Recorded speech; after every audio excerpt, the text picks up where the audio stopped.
Kali ini gue pengen bahas tentang gimana caranya kalian bisa keluar dari mindset pecundang. Di dunia ini ya cuman ada 2 tipe orang, orang yang pemenang yang will do whatever it takes untuk menang dan orang yang gue sebut pecundang. Ya cuman ada 2, pemenang dan pecundang. Dan selalu cara kerja dunia ini adalah pemenang ini akan makan yang pecundang ini ya, karena manusia itu adalah serigala untuk manusia yang lain.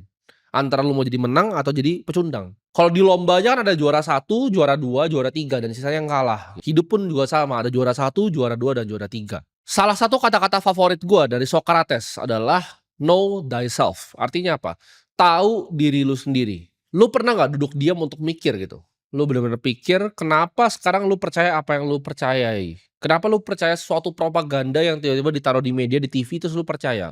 Kenapa lu punya belief system ya, sistem kepercayaan seperti lu sekarang? Itu jawabannya karena biasanya ditanam dari kecil. Kenapa lu percaya tiba-tiba ada propaganda orang dari A, ada artis